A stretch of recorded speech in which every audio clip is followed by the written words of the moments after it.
Hello, everyone, and welcome back to episode number 36 of Winning the Division. I am your co-host, Ryan Smith, alongside former NFL tight end, Mr. Benjamin Troupe. And our guest today, he is a rookie scouting portfolio creator and owner since 2006. He is someone in this football business who you need to know. He does great work. That scouting guide and portfolio is some of the densest and most detailed that I've ever seen. And he is the one and only Mr. Matt Waldman. Matt, how's it going? I'm doing great. It's a pleasure to get a chance to chop it up with you guys. And, I already kind of got us started late because I had some questions for Ben about Steve McNair, who's one of really my all-time favorite player. So it was a pleasure just from that. I think I could have, I'd just be happy from doing that today. So this made my day.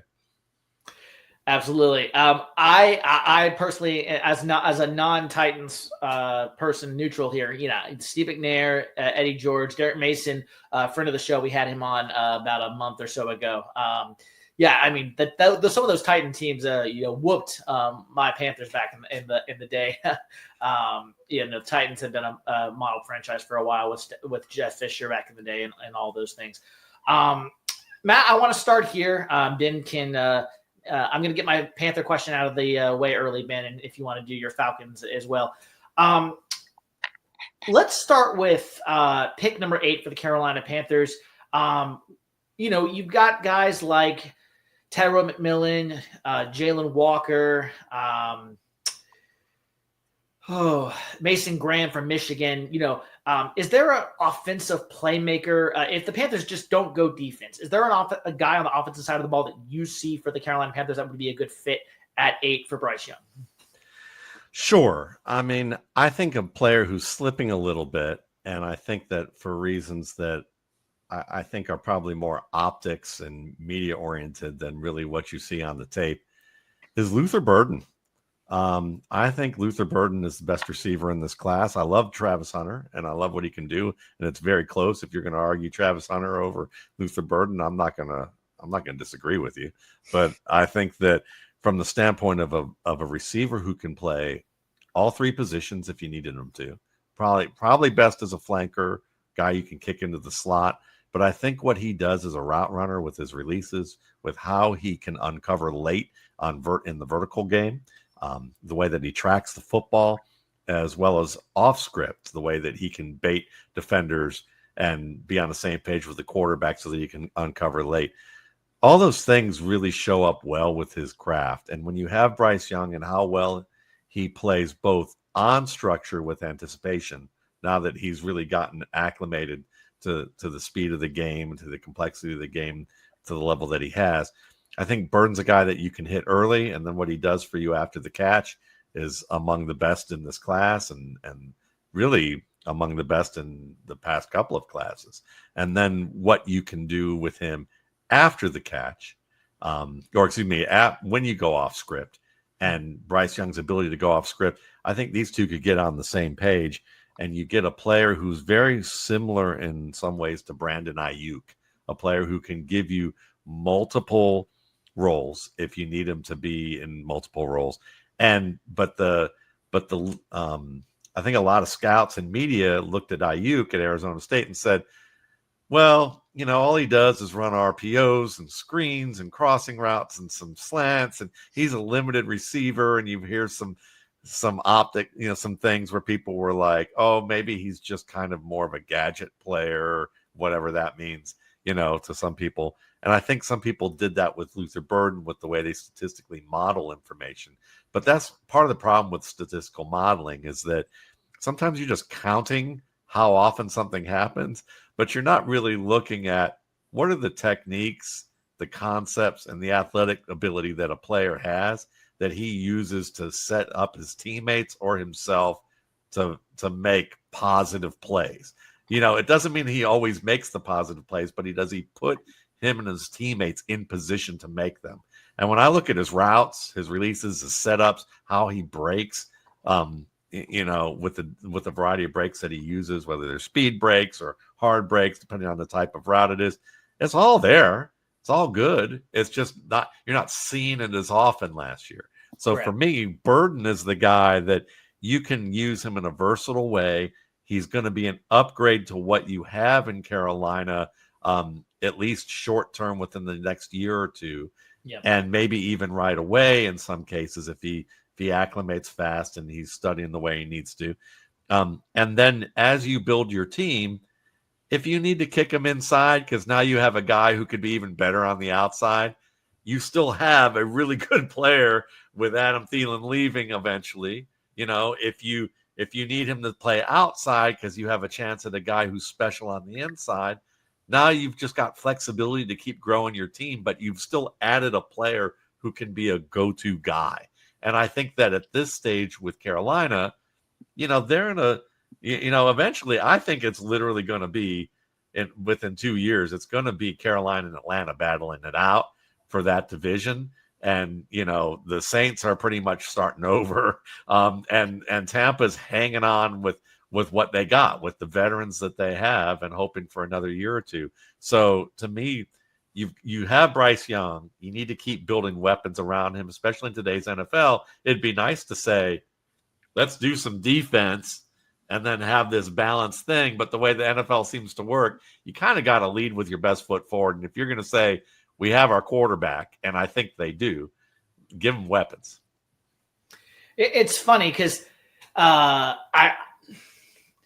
agree with everything you're saying, and I like Luther Burden. But a guy that I personally like, if they just happen to go defense first for whatever reason at 8, is Jalen Noel at 57 from Iowa State. That's a guy I've studied a lot. I looked at your portfolio. I am a big fan of Jalen Noel. I just don't think he's going to be there at 57, to be quite honest with you. Sure. And Noel's fun. I've joked that what people may see on the positive end of Matthew Golden, the Texas receiver out of Houston, who's got that acceleration and speed and who can win downfield, but also give you a lot after the catch. I would say Noel is kind of like the bargain version of what you're going to get in terms of the style of player and the type of athletic ability that you get from him. So, I don't blame you that you could, if he could fall that far, it'd be fantastic. I think Burden's maybe a little bit better in the open field, and we're picking nits. Again, Correct. when you get, it's kind of like how people lose their minds when somebody runs a 4.3, but at the combine, but then they say that, there's the combine tape we saw, I think recently, of Xavier Worthy and Calvin Austin, and how one ran a 4.29 and one ran a 4.39, and how he lost by 2 steps when you superimpose it. But nobody's remembering that, a 4.48 to like a 4.55, if you're a really good route runner, and depending on what role you have as a receiver, that's still plenty fast enough. And so if we're going to get out of our minds about the fact that, about speed and things like that, I just look at it from a Burden standpoint, and I go, I just think that there's just more all around tools. But if you can get 2 good players and you feel like that they've got enough to ride the ride of being a good contributor, yeah, you do that. So I see that argument. Yeah. Matt, even sticking with that though, you said something when it comes to numbers. You're a scout, so you're looking at the player. I'm breaking down what he does, what he can't do, his feet, concepts. Route running is an art. It ain't to the ones that do it. You look who you talking about. You talking about Luther Burden. Who he reminds me of is a former, Mizzou, Tiger, Jeremy Maclin. When Jeremy Maclin came out, put a DB in front of it. Yeah. When Jeremy Maclin came, and obviously he was a first round pick, 2-time consensus All-American, had an incredible career. It's something about them Mizzou receivers. They say, look, man, we know we're not gonna get the sexy takes like a receiver from LSU, like a receiver from Alabama. But if you put us beside each other, because stats I don't know the coach that says stats are like bikinis. They show a lot, but not everything. They ain't gonna show everything. We get so caught up in, but this guy had 1,200. I go, yeah, but 1,200 yards and 900 yards, this is how they got it. It's who they did it against. when you as a scout breaking down the player, what are you looking for? Because I know we're doing a mock draft and we go mock draft crazy around draft time, and you won't see, a Luther Burden because we get caught up in the Ted McMillans. And I'm not saying Ted McMillan ain't him. I'm not saying these receiving Golden and all that, but we never get to see. We do combines, right? It's great, but we never get. They got a tape out there on Luther Burden, and he's going up against his DB, his teammates. Either them DBs in Mizzou cannot cover, or Luther, he is putting on a clinic against these guys. What are you looking for as a scout, whether it's receiver or not? What makes you look at a player and say, okay, this guy got a shot to be really, really good, regardless of where he gets drafted? Sure. And I love that question because really it's the way I look at it is I define everything that I'm looking at so that whoever's reading this, that's why my book's so long. Because I literally have a glossary of things that I look for, and I have a definition of what it is that I'm studying and how much value I give it. And so I'm looking at really over 100 criteria points for a receiver.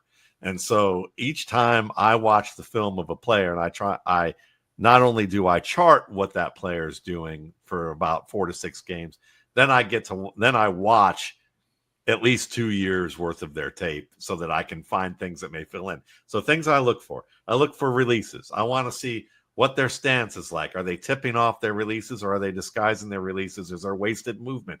What type of footwork are they using? Do they have certain types of footwork skills based on how the defender is playing them? They know about double ups and 2 quicks and 3 quicks? Do they know how to apply those foot switches? Do they know how to apply that information based on what the defenders do? Can they counter with their hands? Do they have at least a certain number of counters? And it's not even just whether they have them, because Ben, it's like in college, when you're bigger, faster, stronger than a lot of the guys you're going to face, and you're part of that top 2 to 5%, you can just show a move and have a combination of a move. And then you get to the NFL and it's like, you might have like 9 things in your toolbox. And then you get to the NFL and then there's that old veteran who might use only 4, but they know they can use 4 3 different ways in a way that the person coming in with the toolbox knows 9. And so it's like when you watch Devonta Adams, for instance, when he came to Green Bay, so he knew a 2 quick or a double up, or he understood how to do a hezzy move combined with a different type of footwork maneuver and using his hands. But when it came to facing like a top corner, he still had to learn the pacing and the suddenness to be able to like be patient with his feet and then sudden. So you have to have the craft that you display, and that gets you to the higher levels because you know how to do the footwork. That's great. You have the athletic ability. That's great. Now, do you have the craft? Are you Malik Neighbors out of LSU showing a type of craft that you see veterans do? So you've got things like that. You've got how do they use their stems? Do they know how to set up defenders? Do they widen their stems based on who they're facing in zone or narrow their stems? Do they use insets and peaks? Do they do it with craft? And then with the types of breaks that they have. So what I'm looking for is I want players who show some, at the highest level, I'm looking for players who show some level of craft, who show some ability to understand what the defender's trying to do to them, or the defense, the coverage triangle they're trying to look at is trying to do things with them. And whether or not they can create solutions that way. Can they win? Can they win when it's by design, how it's designed? And can they win ugly when things break down and it's not exactly the way it's supposed to be? Do they show toughness at the catch point? Do they show technique at the catch point? Can they track the ball? You see a lot of guys that people get all excited about tracking a football who they make unbelievable athletic plays where it's like, I think about like any type of jump up and through technique where they, on a back shoulder fade or anything in the boundary. And you see guys that, the YouTube folks will show highlights of somebody literally parallel with the ground, reaching up to catch a ball. And you're like, that's great athletic wise, but you could have jumped earlier. This might have been a situation you jump earlier. You're straight up and down like Stephon Diggs or Malik Neighbors or somebody like that, or Jamar Chase. And you look at them and you go, now they can put their feet down. They've timed it well. They haven't had their body open to the defender. All these little nuances of things that like you want to look for. So I'm looking for, toughness at the catch point, ability to run routes, and at least even if they can't do everything at the level you want to see as a route runner right now, the things that they are asked to do they do it with skill and nuance? Can they bend? Do they have good hips to be immobile hips? Do they get to their break point fast enough? Even if they don't have great technique with their hips, do they get to their break point on time and can they snap a turn or create separation in tight spaces? And then there's things with running and blocking and things like that. But to me, the guts of it is, can you get separation? Can you manipulate a zone within the area of what your zone is and read the zone and be on the same page with your quarterback? And can you catch the ball? And can you take contact? And can you do it with technique that's repeatable and technically sound? Or do you not? Or do you use your hands in ways that may not make a lot of sense? I mean, we got Terry McLaurin out here, who I joke is like a bumblebee, where it's like physics-wise, scientifically, you look at like how he catches a ball, and it's like a 1970s receiver that, like, I remember growing up watching, like, everything's underhand, everything's a trap, and I go, that shouldn't work. Like, it just, it should if we look historically, but nowadays, that's not really cutting it for most guys. They can't get away with that, but he can, so, he's the type of player that, like, I guess I put that as an example because there's techniques that sometimes guys can just kind of transcend and they do well. But as a scout, I would probably say I'd rather be wrong about Terry McLaurin every single time, than take the next guy and go, yeah, I'm going to project that he's going to be able to do what Terry McLaurin can do because I haven't seen it yet, or I've only seen 3 out of a couple thousand, that kind of thing. Because I'm always talking with Smitty about, football is one of those things that we want to see it over and over and over and over and over again. But as a scout, it's like if you're a boxer and you're watching a fight, you're looking at something different than the onlookers. Because I'm a boxer, so I'm looking at footwork. So when you as a scout going, dude, this dude got some nice feet. People are like, yeah, because we get caught up in the end result. Did he catch it? Did he do it? But you going, yeah, but did he make it harder on himself? Or exactly. Did he? Could he have? Listen, could he have ran through the catch? Or the best receivers ever, they stick their hands up at the very last second. That's why you never see a ball go right, right above the fingertip. I say that to say, when it comes to receivers now, if you get to make it to the bigs, now you automatically get compared to Jamar Chase. I said, yeah, we're in the same league, but we're not the same. We play in the NFL. That would be like somebody saying, Jerry Rice is the greatest receiver to ever pick up a football. We get that. But you still ain't never seen nothing like Calvin Johnson. You still ain't never seen nothing like Randy Moss or a T.O., right? Yep. And I think that's what makes the NFL so unique is you saying, look, receivers are like on a menu. You look at it, you go, man, let me get the Steve Smith Senior, right? That's my starter, even though he's good enough to be an entree, right? I'm gonna take a Adam Thielen. Why? Because when he was in Minnesota, that's who taught Stephon Diggs how to get open consistently. Yep. And it's always I'm saying this to say, as a former player, we do scouting a disservice because people assume because I did it, I know what to look for. No, I know what it looks like. I don't know what to look for because there is no one player. That's right. There's no template. Exactly. There is no. So it's just one of those things. Is it repeatable? Is it sound? Can they keep doing it without getting hurt? And it's different styles. And I've spent 20 years trying to figure out how to grade things in a way so that I can look at guys and go, all right, there's one end of the spectrum. Like you said, Calvin Johnson's just as likely to get a high grade as Steve Smith.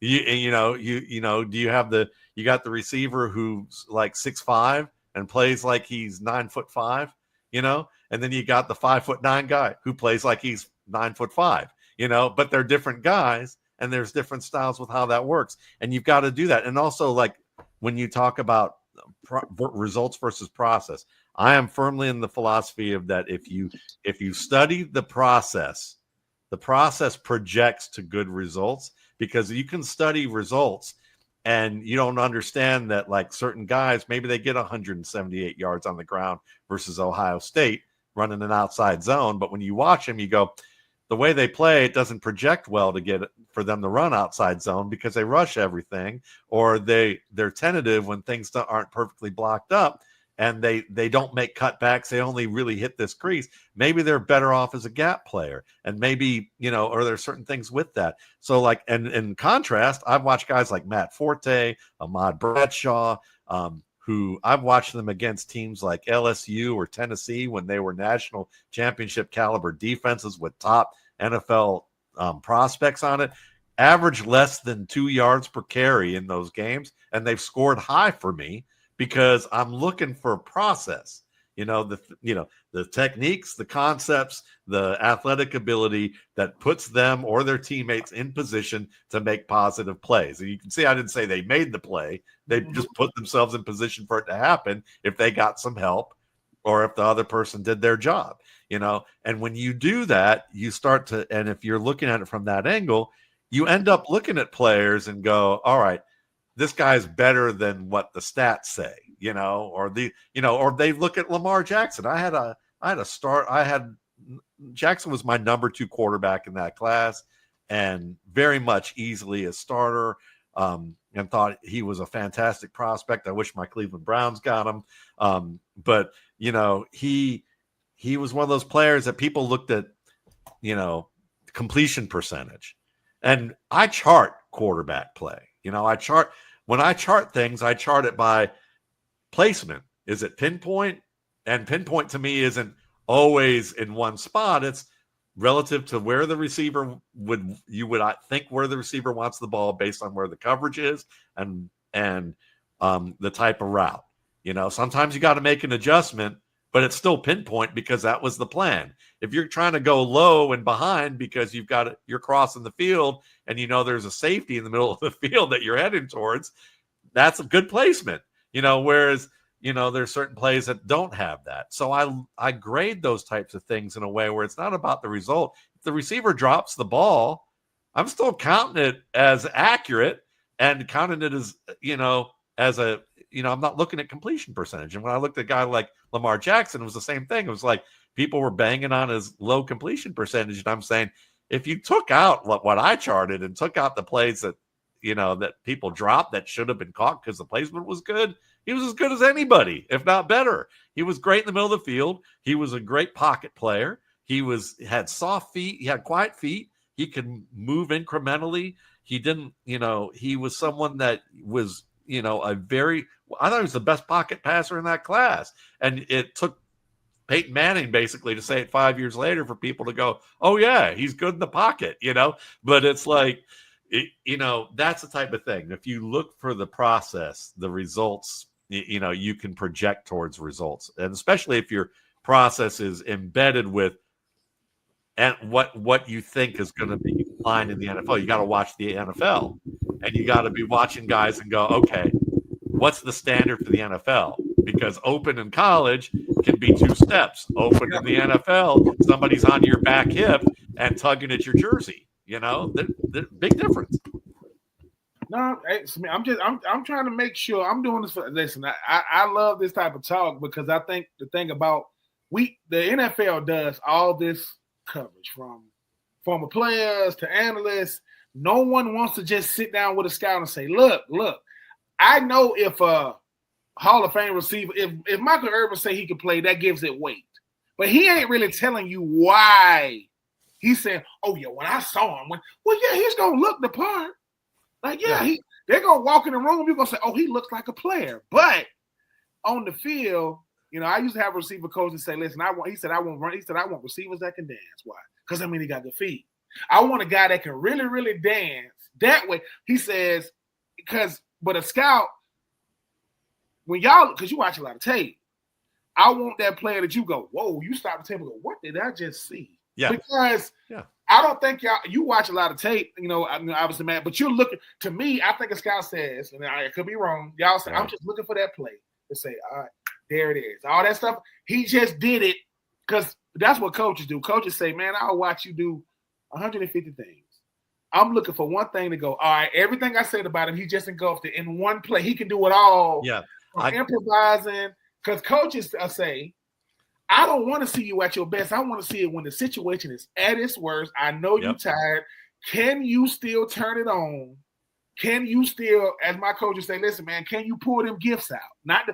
He said, listen, he said, most players got tools, certain players got gifts. The ones that's gifted, when they pull it out, ain't nothing you can do. Like Lamar Jackson is gifted. How do I know he's gifted? He went to Louisville, won the Heisman, and I think he's the only player on his offense that got drafted. I don't think nobody else on Louisville. I think Cam Newton, when he won the Heisman, I think he's on Auburn. So to me, I went to Louisville, won the Heisman. Just put up, even though Lamar Jackson is a man. I saw Lamar Jackson. I'm living in New Jersey. I saw Lamar Jackson against Florida State. I go, what? Who in the world is this dude? Because they can't wearing all red, looking like freaking a Santa's helper out there, just out there getting it done though. So I'm just happy that you said though. I don't like the fact that Peyton Manning got to say it. No. Matt Waldman said it. Why? Because Peyton Manning is not a scout. Like I love Peyton. I love his pedigree. I love what he's done, but he is not. Now my son is going to the Manning Passing Academy again. He's going. Nice. But my thing is, just because Peyton Manning say, I think he's going to be a good prospect. Yeah, but that's the Peyton Manning said. That's not a scouting report. That's not. And there's a wide range of stuff, but I mean, like, there's a lot of things you touched on I think are interesting, because one is like, scouts looking for that one play, or, it's funny. Like for me, it's like two things. One is that I think there's intuition. Intuition is important for everything. And when you've spent as many hours doing what you do, things start to kind of click in where you see something and you recognize what real is. But it takes time, and you've got to put in all that legwork to really like learn all the things that are going to coalesce in your mind when you see it. Because I mean, I remember, look, one of the things I've been known for was that my scouting report for Patrick Mahomes that I have out just for free at my site, Matt Waldman, rsp.com. I mean, you can read that or Lamar Jackson's report, and there's people who said that, it was pretty much on the button. And I've had, in terms of how I saw those guys. And I remember the first time I watched Patrick Mahomes, and I was getting ready to do the year's prospects. He was the next year coming. And I had the TV on, and I watched 2 plays of him that I was taping, and I was getting ready to do some work. And I turned off the TV because I was like, if I watch any more, I'm going to start studying this guy, because I'm already unbelievably excited about what I just saw, because I saw this daring player, but it was smart, not like trying to lean too much on his athletic gifts. It was literally like, this is a guy with shortstop technique playing quarterback, and he's learned how to transfer that in, and he's reading leverage unbelievably well, and his placement is fantastic.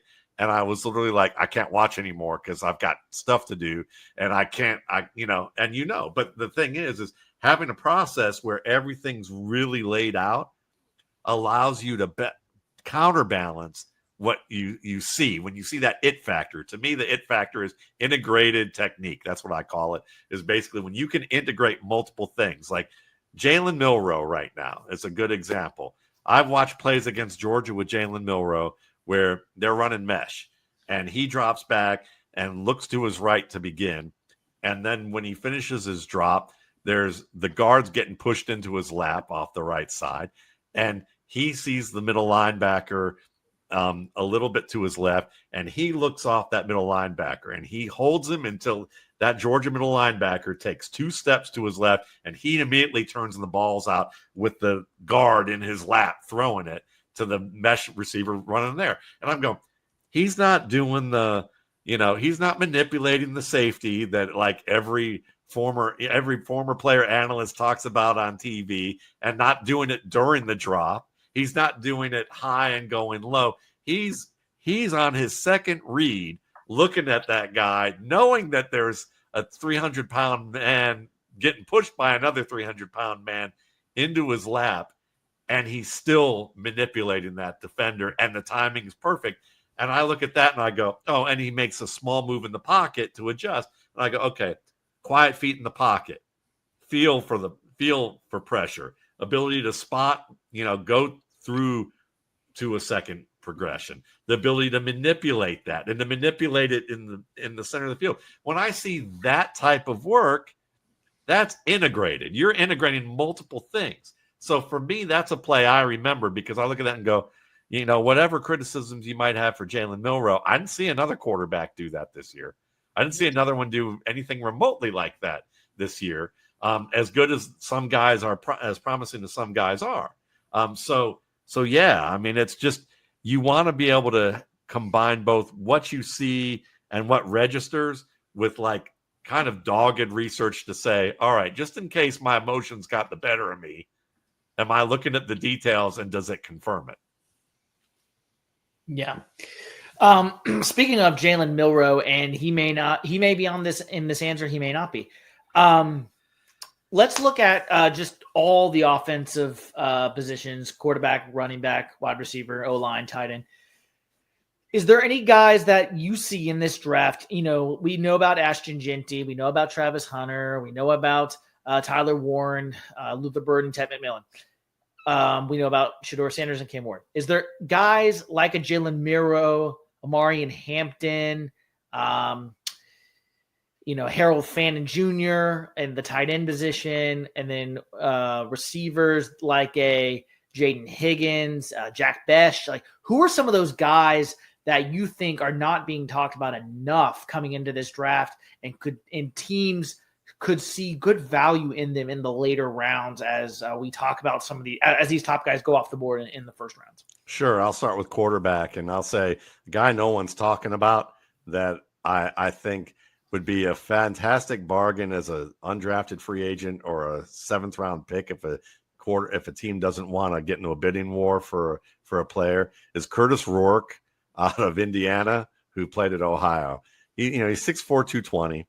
And you're watching this guy play and you're like, he's a pocket quarterback. He's not going to, if he breaks the pocket, if he moves the chains, that's a big run for him. All right. But he's got that awareness and feel for how to avoid 1 or 2 points of pressure, keep his eyes downfield, and find that either the check down or the second read. He can read the field sideline to sideline, high, low, combinations of both. You watch him show some accuracy to the opposite rail. You see, he doesn't have the most unbelievable arm, but we're talking about value here. I'm not saying we're going to find Josh Allen in the 7th round here. Well, I'm just talking that we're going to find a guy that could possibly become a kind of like a guy I liked a few years ago, Brock Purdy, where you look at and go, all right, this guy he's got really good pocket feel.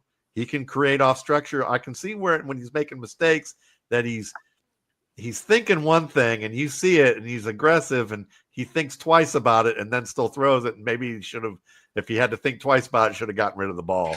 And I learned that from Will Hewlett, his coach, when I submitted a scouting report to him. And Will was like, some of the things he wrote down, I asked Brock about without telling him what, we just reviewed a play. And he said he almost said it word for word. He said what he was thinking, and Brock, of course, had the mentality. He was like, tell me everything that's bad about my game. Don't hold back.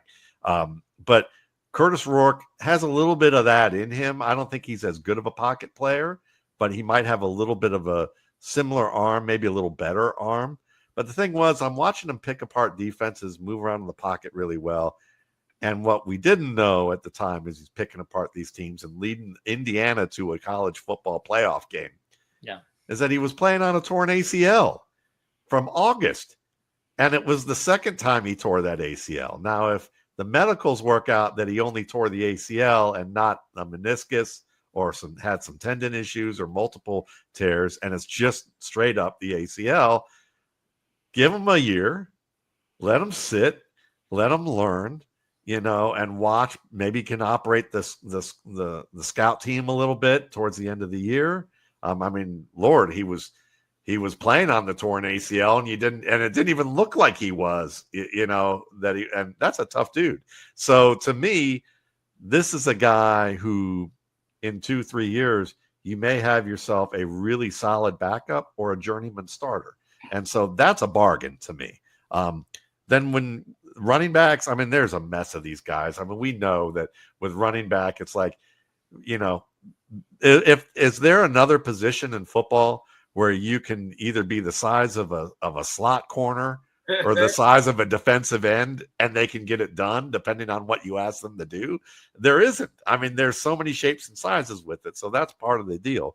But I think that, there's a few guys I like who I have earlier than most right now. And part of it is that I do a pre-draft and post-draft, because the benefit of that is that pre-draft, I don't have to worry about trying to follow around teams and ask NFL people to give me their smokescreen version of what it is that they want to do and try and fit where they are in the draft. I can take Isaiah Crowell and put him number 1 overall on my running back board, and people go, that's crazy, and then he ends up making the team and being a 1,000-yard rusher. But like guys like Taj Brooks of Texas Tech, when I watch this guy play, I jokingly call him Lemonade, because his offensive line gave him a lot of lemons early in throughout games, and he was able to mitigate losses. He's the type of guy that can keep your playbook open, because he's not taking too many chances in situations where some guys who will try to out-athlete people. He's smart about managing the game, but when you need him to make someone miss, run through somebody, work away from someone, he's got the same level of quickness in terms of acceleration and change of direction quickness that you saw from Le'Veon Bell and Frank Gore. And, Frank Gore was the guy that running back coaches used as teaching tape. Like, that was the guy around the league that you knew that this was the standard bearer for how to set up blocks, how to read leverage, how to use your feet and be patient. Taj Brooks does a lot of good work. He's someone that can press deep. He can run gap or zone. He can run duo. He can give you outside work when he gets, and he's someone that you're not going to get a lot of losses out of him. And if you do, it's because there's 2 points of penetration, 7 yards in the backfield, and he only lost 1 or 2, which is nothing in that situation. He can catch, so I like him.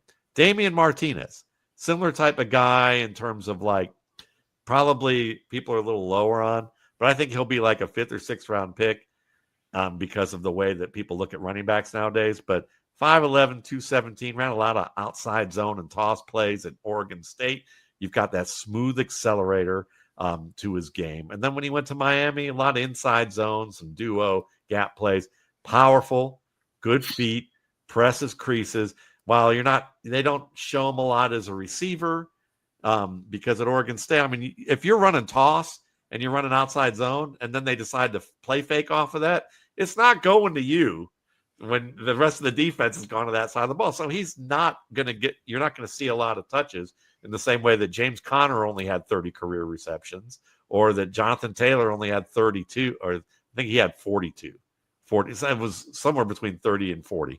But those guys can catch the ball. And Damian Martinez can catch the ball. You can use him as a check down guy.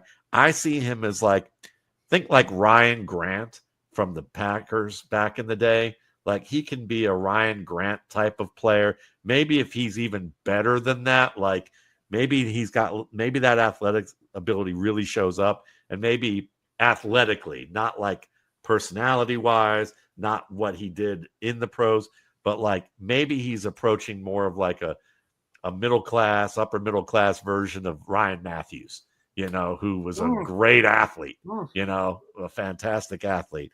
You got that. Savion Williams is interesting to me because the TCU wide receiver, who I think has better hands, uses his hands more effectively than, say, Quentin Johnston did at TCU, is a pretty good route runner. You can see him making big plays in tough moments against top teams where he's technically sound and he's getting open, and then what he does after the catch.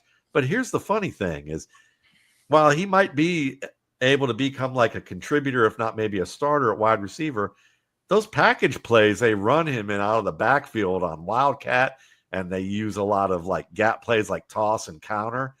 This dude has contact balance where literally defensive tackles are getting 10 to 15-yard head starts and hitting him and sliding off of him. He has good feet in terms of being able to set up outside and back inside on plays off the edge. He's smart about hitting tight creases in the red area and in the black zone and being able to like set things up. I wouldn't be shocked if a team drafts him and says, you're going to be a running back, and we're going to use you on gap plays the way we use Cordero Patterson. And this kid is 6'4", 222. He's a big kid, kind of tall for a running back. But at the same time, there's something there that's kind of interesting. So, to wrap up running backs, there's a ton of them out there, but like Brashard Smith is another former receiver who's kind of a nice scat pack. Yeah, and the fact that he went from being a guy playing wide receiver who I go, yeah, he got some work to do on the edge as a blocker, and then seeing him at SMU a year later cut blocking defensive ends and linebackers with good technique, and then trying to get his nose in there and get a square position and actually punch. I'm thinking, okay, this guy's serious about what he's doing. He's making the effort, and he's got good contact balance. Another guy similar to that's Dylan Sampson. But there's a ton I could talk about who will be later that fit that profile. I would even go as far as, if we're just someone that's just fun to mention, would be a guy like Trey Stewart out of Jacksonville State, who's 5'10", 192. A lot of people talk about Ja'Cory Crosby-Merritt, who is out of Arizona by way of New Mexico, and before that, I think Alabama State. And he kind of gives you a little Aaron Jones vibe in terms of like the ability to create, but also work between the tackles and the burst and speed and some hands.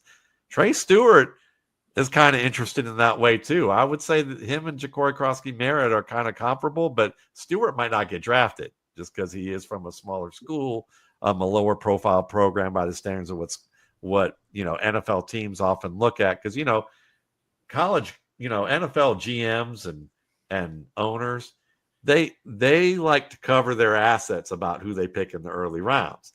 I mean, that's what it's risk management.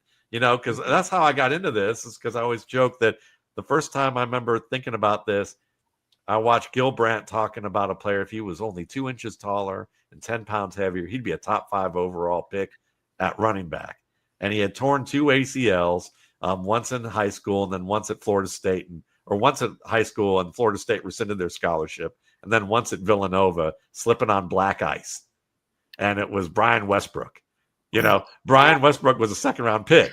But I remember thinking, I go, if I'm going to do this, I want to look at on the field and then like let the rest of it sort it out, because I know, it's like any type of corporate evaluation, or how they hire, they're going to, Wall Street's going to hire the Ivy League people. They're going to hire the Ivy League people, even if they don't study finance or business. They already set up shop recruiting people on campus. Whereas if you went to like Georgia or North Carolina A&T and you like have like a very good educational background in business, and you've gotten some internships and you show the skills and the drive and all that, you're still not getting the opportunity because Wall Street isn't there, and the same thing with the NFL. They'll look at some guys and go, yeah, all that's good, but the height's not quite there. The weight's not quite there. The 40 times not quite there. He had an injury and he went to this school where, that's not known. And you go, that's great. That means that if you fail, then you can tell people, well, we picked the big name prospect from the big school and we don't look as bad because it made sense. Whereas if you took the risk on Brian Westbrook at Villanova with a top 10 pick and he didn't work out, they're afraid they're going to get fired. So like a guy like Trey Stewart, that's a guy who's probably going to be late and then picked late or as an undrafted guy, and he's going to need an injury or something to happen. Receiver, Isaiah Bond. I mean, I know we got the off-field stuff, so we've got to worry about, what's going on there, whether or not, what really is going on there, So that's up to good investigators, people who interview well, who can do that. And the NFL is kind of all over the place with how they interview. So that's another subject there. But Bond really accelerates well into the top of his stems, into his break points. I mean, he uses the speed as a bully pulpit to be able to dictate routes breaking back to the quarterback. And so I love the fact that he attacks routes the way that he does. He's also one of those guys off script that can create with tight coverage on him off script and bait a defender in a direction and then come open late. So that's the type of stuff you want in the red area. I mean, Ben knows it's like you gotta be able to slip that guy at the last moment and make him believe that the ball's going inside when it's going to your back shoulder. And so Bond has those skills in addition to top-notch athletic ability. I think he can be a lot like if everything's together with his game and how he approaches things as a pro, he could be a lot like T.Y. Hilton. You could put him inside and be that speed slot. If you need him to be that outside guy and win tight at the boundary and run timing routes, he's got the capacity to do that. Another guy I love is Andrew Armstrong of Arkansas. 6'4", 202. He's not unbelievably fast, ran a 4.51, but that's fast enough, as I'm mentioning, to be a contributor, especially as a flanker. Or a split end, or a guy that you, in certain situations where you can maybe put on an island on like 11 personnel, but you can put them on the island there or in 10 personnel and put them out there alone with the corner. And if you just get one-on-one with that corner, or even if the safety's playing a little too much cushion, you can drop those balls in there and he can go up and win it. But he's a good route runner too. Like, he runs good dig routes, really nice flat dig routes, breaking back to the quarterback, attacks the ball well. He reminds me a lot of like Hakeem Nicks when Hakeem Nicks was coming out, on that level. Not unbelievably fast, but really sure-handed. The problem is that, he's had two 1,100 to 1,200 yard seasons at Arkansas before that he was at Texas A&M Commerce. So he had good seasons, but he didn't get invited anywhere. And I think the reason that happened is, unfortunately, his older brother, Arthur, had some mental illness. And unfortunately, a week after Andrew declared, his brother, who had multiple times he was living with his grandmother. His grandmother had to call the police because he was, he needed to be stabilized due to the mental health issues that he had. And this time, unfortunately, he was armed when they called, and the police had successfully gotten him to a hospital in the past, but this time he ended up getting shot and killed. And so his brother and his family, I'm sure that there was a lot going on there that, you could arguably say maybe he didn't even want to take an opportunity at this point with all that was going on with him. But he got to the combine. So the fact that he was invited to the combine tells you that NFL's looking at him on that level. Brew McCoy is a 6'2", 209 guy from Tennessee who just kind of gets overlooked in a way, like, because the media likes to look for the Xavier Worthy types and the Malik Neighbors types and Marvin Harrison Jr. types. But Brew McCoy, maybe he's like a Juju Smith-Schuster archetype type of player. Not unbelievably fast, but fast enough to be able to win downfield, at least early career, and can give you work in the slot, does a lot of things well. Maybe not a superstar in any area, but he's fascinating in that realm. And we can wrap up with tight end. I mean, we go with a lot of guys, but tight end, I mean, Mason Taylor's going to go early. He's not going to be, I don't. Yeah. This reaction to that. You got the bloodline. What you mean? Yeah, exactly. But I never hear anybody talk about him, and I just laugh because I'm like, to me, Mason Taylor is one of the two best tight ends in this class, and I think he's just so smooth. I think that he's a smooth route runner. He's a tough player at the catch point. He can win after the catch with a little finesse. He can win with some contact balance. And as a blocker, like, I know people love Ty Warren, but I'm not quite there on the same level because, like, Ty Warren, I see hugging people. I don't see him punching people. I don't see him getting the position that he needs to get. And maybe he'll get there. I mean, he'll work at it and get there. And so if you're going to project that far ahead, maybe that happens. But I hear people in the media, at least, comparing him to Brock Bowers. And if he's Brock Bowers, I'm John Coltrane. Okay. I play the saxophone, but I'm not John Coltrane. I can definitely tell you that. So, like, Tyler Warren to me is kind of like a guy like Tucker Kraft in the sense of, like, you put him in the flat, let him win, get a head steam downhill. He's nifty, but he's not he's not going to make one move like Vernon Davis or Brock Bowers and then just flip the field on you. He wins at the catch point, very nimble at the catch point, and can make the contested plays. But like Michael Mayer, in order for you to access that, it's not going to be on one-on-one routes unless it's in the red zone. So he can be a red zone guy. He can be a zone player who can find the open creases and attack that way. But when you're thinking first round, early, top 10, top 15 receiver, which you're looking for a tight end, you're looking for a guy who's a matchup threat with everybody. And whether it's your size or it's either your size or quickness, or it's, your route running, all of that. And Warren to me is like a good player, and he's going to eventually contribute if, all things work out.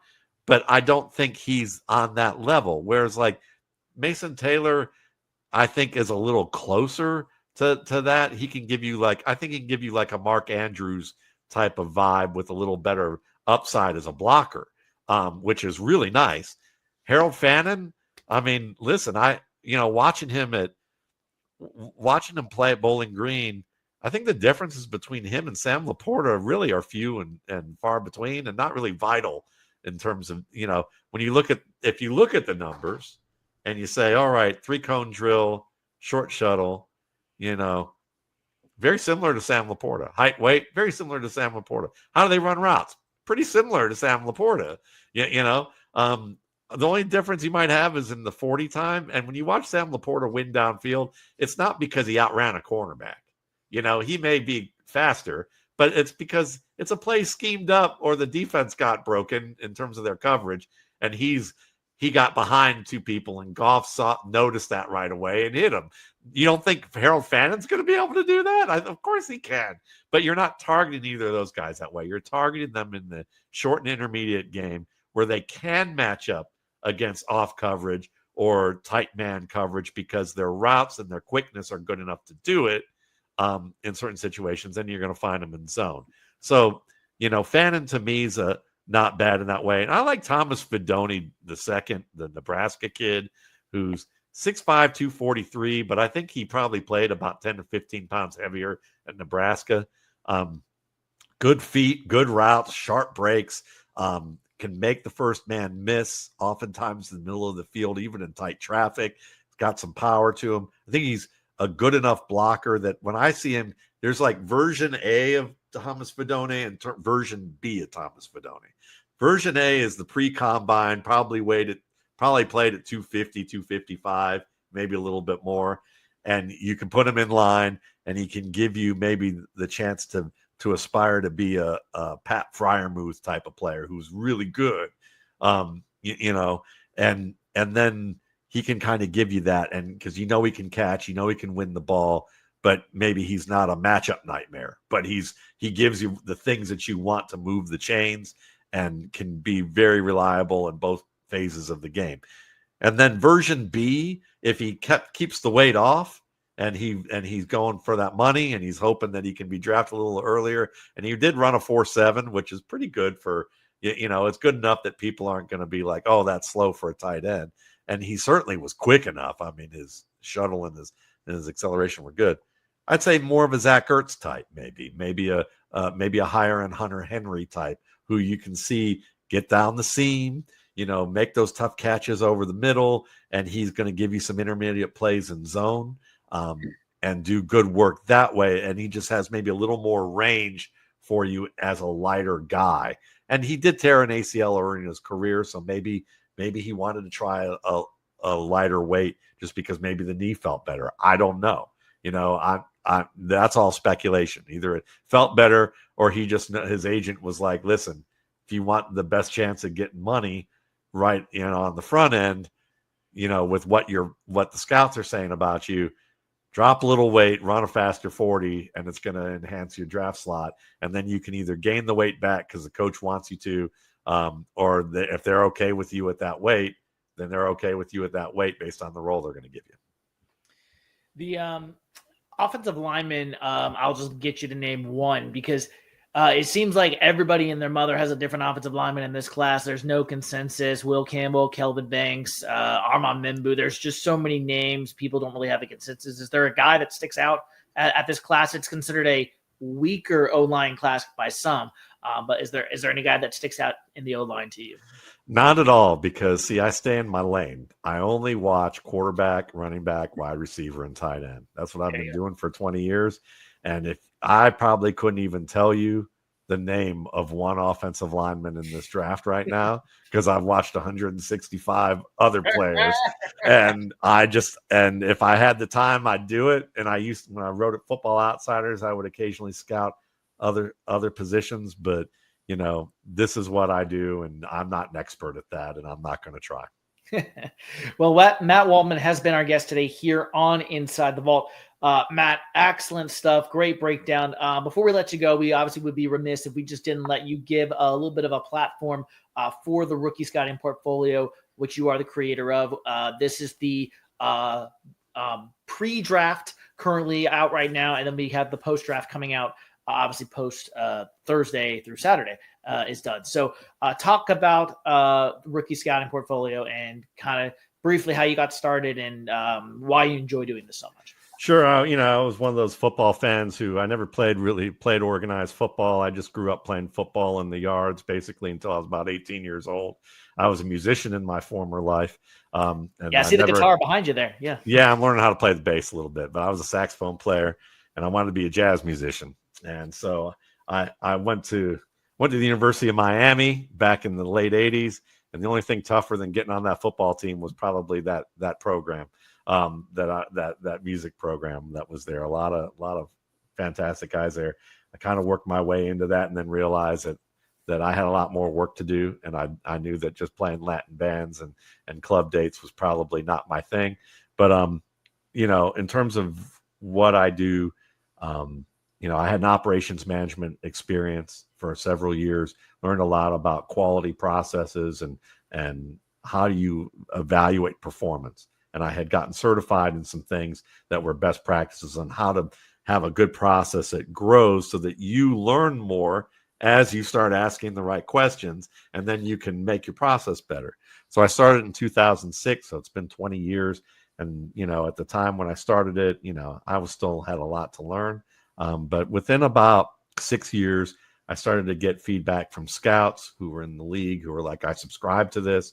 And the RSP has become one of the two most purchased draft guides from as an independent draft person, along with Dane Brugler's The Beast, as the two most purchased draft guides for cross-checking purposes by NFL people, according to folks like Alex Brown, who's a recruiter at Ole Miss, who used to be the recruiting head at SMU, and Rice, and he meets with all these guys on a weekly basis, and the feedback I get from scouts as well. But also, it's about 1,200 pages on 165 prospects this year. Everything's bookmarked, so you can choose your own adventure. Don't have to read it through, but it's on those 4 positions. And you get a post-draft with it. So if you're a fantasy player, I write at footballguys.com as well. I've been there since 2009. It's a fantasy football website. That's one of the oldest ones. And so I give you a fantasy angle, but I want to steep everything in football. So you really learn about the techniques and skills from that standpoint. And then I can give you a fantasy angle afterwards based on draft capital, where they fit with the team. I do depth chart analysis and who's going to be leaving in a year or two, who he's got to face, what those guys look like. And then I do things where it's like, if I thought Nick Chubb was better back than Saquon Barkley, which I did, as much as I love both, I'm not going to tell you to draft Nick Chubb number 1 overall when Carlos Hyde was slated to be the starter and Chubb was a 2nd round pick, that I'm going to say, here's where you can take him based on where everybody's drafting Nick Chubb. And here's where you can get him at a bargain, but still not, where to make sure that no one else is going to take him. So I give a whole cheat sheet with all of that. You can find it at mattwaldman.com. And again, part of the proceeds go to an organization called Darkness to Light. I've raised almost $70,000 for them since 2011. They're an organization devoted to preventing sexual abuse of children through educational and training programs, to organizations as well as how to deal with abuse when it's reported, so that they don't create further trauma for the children and create problems for themselves. If you're even being pragmatic, like Penn State and Michigan State with what happened with the gymnastics program and the football program, they were brought in afterwards to train these folks and say, hey, next time, this is what you guys need to be doing with how to go about it. So they're a great organization. You can find them at d2l.org. Awesome. Well, Matt, this has been so much fun. We'll have to have you back on a little later down the road to get I'm gonna call Matt the football oracle. That's what I'm gonna call him. Because when Matt said, listen, it ain't the scouting part. These crazy fantasy people, they be like, Matt, if I listen, don't be calling my phone, don't be ad tweeting me, y'all crazy people. I told you where to draft them. That is it. So you're telling me how to get Chubb? I'm not telling you to get anybody. I'm telling you, this is a good spot for him. Right. People that you. Oh yeah. Well, I mean, last year's a good example. Last year I had Malik Neighbors as a guy I'd take 8 days out of 7 over Marvin Harrison, and I love Marvin Harrison. I thought he's a very good player, but there were some things that he could work on, and where he fit in might be where he might slow him down a little bit if they're going to play him in a certain role. Meanwhile, last June I'm like, okay. Lad McConkey now in LA in that Greg Roman offense where the slot receiver is often the lead receiver in that type of offense, what we've seen in the past with 3 offenses, that's the guy you want. He might give you top 15 overall production. Marvin Harrison, I'm as good as he can be. I'm worried that his fit, he's going to be barely inside the top 30. And that's what happens sometimes. I miss my share. Trust me. I miss a ton. We all do. It's a tough thing to do. But you just try and learn, and I've gotten a chance to brag a little bit on here, but trust me, I'm always trying to learn and get better. A quick note that I forgot to mention when you were going through the running backs, and I wanted to let you get through all the positions because this is just a very minor thing. Damian Martinez. I heard that name. I never really heard of him prior to Greg Cosell from NFL Films also mentioned him as a guy to watch, and then now you're number 2 who I've said to watch him. And I think I heard this the other day. Steven Jackson from the Rams, remember him? His son is going to Oregon State next year. So nice. That's I laugh because the first time I tried scouting any player was Steven Jackson, and I fell asleep and woke up and my cat was on my lap. And I was like, yeah, I'm going to have to do something very different here about how I approach doing this stuff, because I can't just be sitting here watching a game in an easy chair. This is work. This isn't laying back and being entertaining. But I laugh because I have a notebook where I literally was writing about Steven Jackson, and I see the pen mark go down the page when I fell asleep, which just tells, it's work. It's a different thing. I had to learn how to do that. But yeah, Damian, he's kind of like he's like that guy. It's almost like James Conner. He's not in style, that guy. That's just all the way. But it's like you look at James Conner and you go, he's still playing. He's holding off a second-round pick who's got a lot of speed, and that people really liked. I think that Martinez is that type of guy. You might get in the 5th round, and 10 years later, you're like, he's still holding off people for that starting role. Yeah. All right. Well, Matt Waldman, again, check him out, Rookie Scouting Portfolio, mattwaldman.com. You'll get all of that there, the pre-draft, post-draft, after guide. Matt, thank you for coming on Winning the Division with myself and Ben Troupe. We're going to go do a mock draft here to end the show. Certainly feel free to stick around, or we'll talk to you down the line. All right. It's a pleasure, guys. Take care. Appreciate it, Matt. That was the great Matt Waldman of Rookie Scouting Portfolio. You guys got an excellent deep dive analysis tonight from Matt. He is so detailed, so good at what he does. And believe me, that draft guide is really 1,200 pages. Go look at it. It is bookmarked, like he said. And so you can start wherever you want, or however least amount you want to read. So, but yeah, Ben, that was a great conversation with him. It was. Let's go ahead and just get into this mock draft. As guys, it's Monday, recording this on Monday like we always do. And then Thursday night in Green Bay, Wisconsin, the draft is approaching very quickly. And so to not bore you guys with 32 picks, we are going to go 1 through 15 for our mock draft tonight. So ending with Ben's Atlanta Falcons at number 15. But we will start with the Tennessee Titans, number 1 overall. If I can do this, Ben, if you can hear this, let's see if you can hear this. Let's see if you can hear this. I hear that. All right. Pick number 1, the Tennessee Titans draft. I've got Cam Ward going number 1 overall out of Miami. I have Cam Ward as well. I think with all the, what he was able to do, not just at Miami, but what he was able to do with Washington State. I think he has the most touchdowns in FBS history. The young man is built for the spotlight. Went to Miami, came up a game short as far as going to the college football playoff, but you're gonna have to deal with his mistakes. He's gonna make some mistakes, but I think he can, alleviate that with the bang or bust. But hey, Cam Ward, you gotta have a quarterback. You only have Will Levis right now. Mason Rudolph has moved on. I think Will Levis, who's gonna be the starter, needs to know, hey, the eventual starter is either gonna start later on in the season or he's gonna start earlier. Cam Ward, the number 1 overall pick to the two-tone Blue Boys from Nashville. And let's go ahead and go to number 2, the Cleveland Browns. I've got Travis Hunter from Colorado, athlete Travis Hunter, DB wide receiver from the University of Colorado. I got Travis Hunter as well. I know Deshaun Watson, is still in the building. People are going to say, what you going to do about the quarterback position? Travis Hunter is instant defense. I know he said any team that's not going to let him play offense, he's going to think about walking away from the game. He won't walk away from the game. But I think Cleveland needs a spark, not named Myles Garrett. And I think that Denzel Ward on one side, Travis Hunter on the other side, Myles Garrett rushing the passer. I don't know how many points they're going to score on offense, but I do know they got a solid, two lockdown corners on defense. Give me Travis Hunter going from Colorado to Cleveland, Ohio.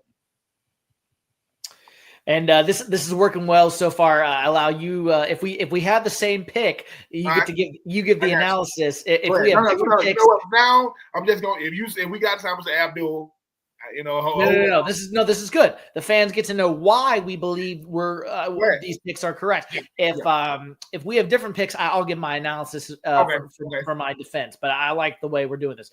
All right, number 3, the New York Football Giants. I've got Abdul Carter. I don't believe the Shedeur Sanders hype is real, right? I really just think they had him in at that last visit for just gaining information in case scenarios pop up. But they're picking number 3 overall. I've got Abdul Carter, like the Eagles, with that deep pass rush. The Giants are going to try to create that once again with Justin Tuck, Michael Strahan from back in the day. Yeah, I got Abdul Carter as well. Kayvon Thibodeau, another top 5 pick, hasn't really lived up to it. Brian Burns signed a big contract extension last year. Abdul Carter is going to be, pushing a guy like Kayvon Thibodeau for not just starting reps, but maybe to be the overall starter. Give me Abdul Carter out of Penn State. All right, let's go number 4 to the New England Patriots.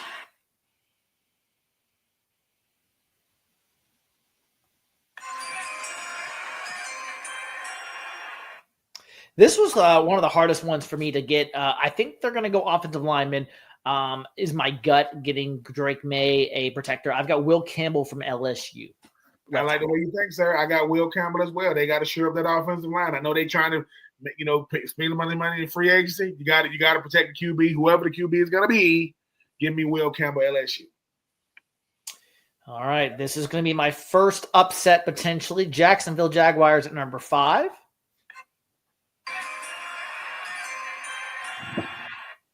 I've got Ashton Jeanty out of Boise State going to the Jacksonville Jaguars at number 5. I think they're going to snip the Raiders right in between their heels, and Ashton Jeanty goes top 5 to the Jacksonville Jaguars. Travis Etienne has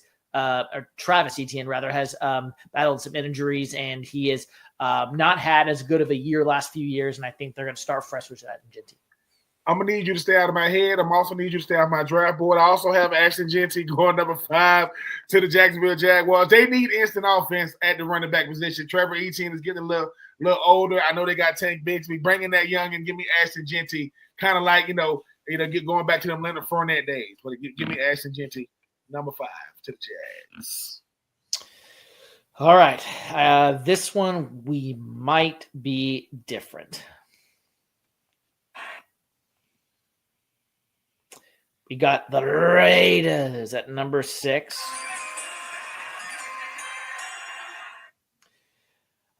I am going to see a receiver come off the board at number 6 overall. Give me Ted McMillan from Arizona going to Vegas and giving Geno Smith a target to go along with Brock Bowers.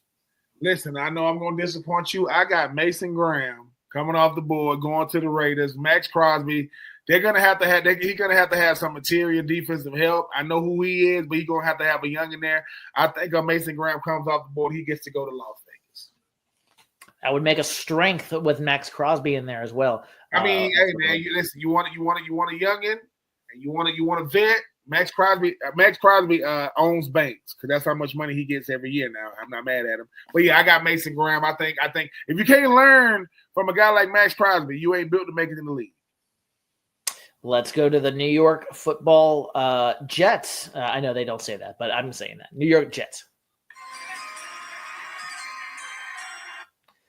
Armand Mimbu, tackle from Missouri, going to the New York Jets, protecting Justin Fields and getting that O-line right. I got Armand Mimbu as well. I think Justin Fields is going to need to be able to stay in the pocket. Even he's the guy that's going to improvise. Give me Armand Mimbu off of the tackle out of the Mizzou boys.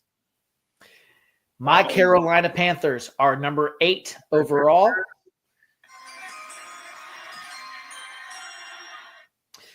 Now, this is what I think they are going to do based on my board.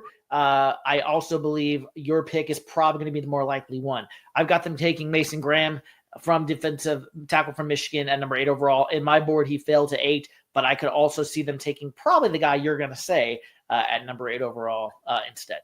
Listen, because you got a guy like Derek Brown coming off an injury, he's going to have a young guy on the outside, not the inside, to help him. Give me Jalen Walker, outside linebacker out of Georgia. That's my other guess. If Graham's off the board, that Carolina blue all over him. Give me Jalen Walker out of Georgia. Yeah, if Graham is gone, that is going to be my guess for the Panthers officially on that way. But my mock has Mason Graham. All right, we are at the New Orleans Saints down in the Bayou. All right. This one I went back and forth on, Ben, but I think they're going to do it. Shedeur Sanders at 9. I think they're going to do it. They're going to draft him at number 9. I'll probably be wrong on this, but I think they're going to take the chance. They're going to get him top 10, and they're just not going to overthink it. And Derek Carr is on his way out. Spencer Rattler, we don't know what he's going to be, what he can be. That might be unfair personally, but I think they're going to go ahead and swallow and take Shedeur Sanders. If they don't take him, I could see them taking one of these tackles like a Kelvin Banks, somebody like that. But I'm going to say they swallow hard, literally, and take a quarterback and take Shedeur Sanders. I don't think they got to swallow hard at all. I got them taking Shedeur Sanders for this reason. I give you 2 reasons why they're going to take Shedeur Sanders. One name is Bryce Young. The other name is Michael Penix. When you look around this entire division, you got very, very young, very, very good, quarterbacks. And while Baker Mayfield is the elder statesman, I don't think nobody's afraid of him. Shedeur Sanders get to play in a dome. And Derek Carr, they're going to take Shedeur Sanders. They got to take a quarterback. That could be. Kellen Moore knows I need a quarterback ASAP. His first name Shedeur, last name Sanders. He will be wearing black and gold. Don't he wear black and gold in Colorado? So he go from black and gold to the cold to black and gold in the Mercedes-Benz Dome in New Orleans. Give me Shedeur Sanders. We got the Chicago Bears at number 10. I got Kelvin Banks from Texas going off the board here at number 10, revamping their offensive line in the interior. I got Kelvin Banks as well. The one thing that Ben Johnson did a really, really good job is addressing his offensive line. For Caleb Williams, they continue that. You go veterans in what I say. You go veterans in free agency. You get young guys in the draft. You're trying to shore it up. He will not get to say he can't get the ball out because he's not upright. Kelvin Banks Jr. out of Texas. All right, we have number 11 for the San Francisco 49ers. I think the 49ers bet on traits, and they go Shamar Stewart out of Texas A&M at number 11 overall.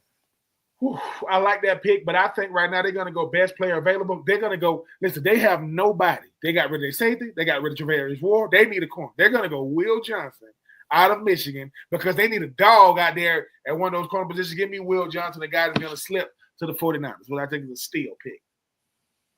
I like the pick. I do like that pick. Let's go to the Dallas Cowboys, who is not America's team. At number 12. I've got Matthew Golden from Texas, that speedster on the outside next to Steve Lamb.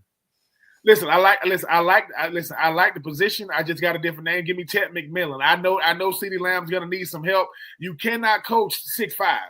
And Ted McMillan is a guy that I think is gonna be on a lot of people's draft board. I like Golden with the speed. I think Ted McMillan sure up a lot of holes. Give me Ted McMillan. He get to go play for them guys in Fort Worth or Dallas or wherever they are. Arlington, I don't know. Arlington. Yeah, Arlington. There you go. Yeah, Arlington, Texas. All right. We have got the Miami Dolphins.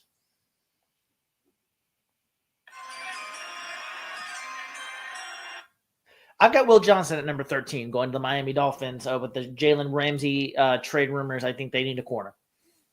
I'm gonna go with another. I got another dog coming off the board. Give me Michael Williams. I think the thing about the Miami Dolphins is I know that Jalen Ramsey is in the news about being trade bait. I know they got to deal, with different things from the cheetah. Tyreek Hill. They have nobody. Phillips. He out the last 2 seasons. You talk about Chubb. That's a lot of money for 2 guys that ain't been there in a while. Give me Michael Williams, edge out of Georgia, going to the Dolphins. All right, we have the Indianapolis Colts, where Anthony Richardson might be the quarterback this year. Could be Daniel Jones. I've got Colston Loveland drafting over Tyler Warren as the number 1 tight end off the board at number 14 to the Indianapolis Colts. Right position, wrong name again. I got Tyler Warren going to the Colts. Him, hey, listen, he gonna try his best to say, hey, I don't care if it's Anthony Richardson or Daniel Jones. And I don't know how old Tyler Warren's mom is, but I do know that Anthony Richardson's mom is, I think, the same age, as Joe Flacco was last year. So give me Tyler Warren, Penn State. He get to go from navy blue and white, the most bland jerseys in college football, to the most bland jerseys in sports, the Colts. The blue is the Colt blue with the white. So yeah, I got Tyler Warren going to the Colts. And then we end with halfway through the first round, but our last pick in the mock draft here tonight, we will end with Ben Troupe's Atlanta Falcons. My Atlanta Falcons need oh my God, I can't wait on the thing. I've got them going Mike Green from Marshall, defensive end. From Marshall, led the league in sacks, or the nation in sacks last year at number 15. Listen, if Terry Fontenot don't screw this up, I got him going Mike Green as well. Defensive end, I'm like, don't screw this up, Terry Fontenot. With the 15th pick of the 2025 NFL draft, the Atlanta Falcons select Mike Green, defensive end, out of freaking Marshall. Get it right. Ladies and gentlemen, that is our mock draft 1 through 15. We'll see next week. We'll give you our tallies, how much we both got correct. We'll come back next week and give you our tallies and what was correct and what was way out of bounds and what were we thinking when we did that. Real quick, Ben, let's just go ahead and I'll give you some of my the headlines are about the draft this week, so we'll do headlines next week. But just going out the door. I'm going to bring back my is this an overreaction or is this an underreaction? Are we overreacting or are we underreacting to this? And I'll just give you like a couple since I know we're almost out of time here. So I'll start with this. Star player is going to get traded on Thursday. It's just too quiet. Something big is going to happen on Thursday here in the first round of the draft. Oh yeah, I do. Yeah, I agree with that. And listen. Nobody wants to talk about this, but you know what happens when you win Super Bowls? They start trying to get rid of some of that money. He's looking for A.J. Brown to potentially get drafted. To get traded. I know Philly fans don't like. I think it's going to be Dallas Goedert. It might be Dallas, but here's another player. Tyreek Hill is not going to get traded. You know who is going to get traded? Jalen Ramsey. I think Jalen Ramsey is going to be gone from the Miami Dolphins. Not because he's not a productive player, but listen, he's a guy that bring in other guys. So I do think Goddard or AJ Brown is going to get traded, and I think a guy like Jalen Ramsey is going to get traded. And I mean, when it comes to like big names getting traded, I mean, who is somebody that you could be willing to let go of? But it's the draft. And sometimes it ain't the production of the player, it's the cost of the player. Sometimes you just cost a little bit too much. So if you got one of these expiring contracts and you ain't really living up to the billing, or maybe they just don't want to pay you, be on the lookout for some big trades and some big names gonna be in different area codes come draft night. Multiple teams are going to trade up in the first round for a quarterback. Yeah, I can see it happening. And I think the most intriguing, and I know people don't like it, but I think one of the most intriguing guys you're going to trade, I think Jalen Milroe might be the most intriguing player in this draft because his upside is so crazy. I think that I compare Jalen Milroe to a Cam Newton for this reason. Cam Newton, when he played, I mean, let me know if I'm wrong, Smitty, he never had an in-between game. He either played really, really good or he played not good. It was never that balance. And that's kind of how Jalen size is not comparable, but everything else. I'm not talking about size. I'm talking about upside and ability. Yeah. I'm just making that clear. Okay. Listen, let me say this. I don't compare nobody to Cam now. Cam is Cam. I'm just saying what frustrated you or me about Cam is he didn't have – it's like Cam is a pitcher that only got his fastballs. All he got is like a curve. He ain't got no changeup. He ain't got no slider. And that's kind of how I look at Jalen Milroe. You got to develop other parts of your game. But a Jackson Dart, a Jalen Milroe, I can see them. I can see because quarterbacks, it's boom or bust on every player. But everybody think they finna get the next Brock Purdy. But Brock Purdy plays on a team that he might be the 10th or 11th best player on. Anyway, but yes, I do see people trading up to get quarterbacks. Yes. All right. Those are my only ones. This is not on my board. I just randomly thought of this. We'll say the top 4 picks. So Titans, Giants, or Cleveland, Giants, Patriots. In your opinion, of those 4, because they're the top 4 worst records from last year, which of those 4 is most likely to be in contention for the number 1 overall pick in 2026? In 2026, the Browns. The reason why I say it is because they're hamstrung at the quarterback position. At least with the Titans, they're in a division to where they can be competitive. Cleveland is the worst team in that division, and they don't have a quarterback. Your quarterback that you're banking on is Deshaun Watson, who hasn't played meaningful football in the last 2 or 3 years. It's been spot play. The New England Patriots. The one thing you're going to get on the Mike Vrabel, they're going to be very competitive in that division. Meaning they're not going to beat Buffalo. They're gonna make life real bad for the Dolphins, and I think they can beat the Jets. So I think the New England are gonna find a way to be competitive. And who was number 4? We had the Titans, we had the Browns. The Giants were number 3. I mean the Giants are interesting because you bring in Russell Wilson, you bring in Jameis Winston. I know it's gonna be Russ. I think the Giants. I don't know if last year with Washington was an anomaly. Can they come out there and do it again in 2025? But I just still think it's Cleveland because it's Cleveland. You went out there and addressed everything this offseason but a quarterback. Deshaun Watson was a guy that we thought was going to cut bait with and go get you a quarterback in the offseason, and you didn't. Well, you did, but you said you wanted – well, Myles Garrett did say he wanted a Super Bowl contender or champ. You got a Super Bowl champ. Kenny Pickett, but, we'll see. But no, I think it's going to be the Browns, though. I mean, they're going to get a Travis Hunter. He's going to help on the offense. He's going to help on defense, maybe catch a pass or 2 on offense. But outside of Nick Chubb, I know they got Jerry Jeudy. Who scares you on Cleveland? That would be nobody. So I think it's going to be the Cleveland Browns. I think it's going to be the Titans again. I'll be quite honest. The Giants and Patriots are going to be feisty. The Browns, I think Joe Flacco or somebody in this draft is going to lead them to a little bit more surprisingness next year, because I don't think Watson's playing next year. Cam is a rookie quarterback. He'll go through his growing pains. And again, that was more just a fun exercise. We'll see come next year. But As I said, this has been Winning the Division episode number 36. A special thanks to Matt Waldman of the Rookie Scouting Portfolio for his time today. And be sure to tune in to the draft on Thursday through Saturday to see where your team, your players, favorite players are selected here in this upcoming NFL draft. Ben and I will give our tallies for next week on how many of those first 15 picks we got correct and how many we just totally were off base on as well. For Ben Troupe, I am Ryan Smith. This is Winning the Division, episode number 36. Remember, you are either winning the division or you are just in the division. Keep it here, rate, review, and subscribe wherever you get your podcasts, and we will see you next time.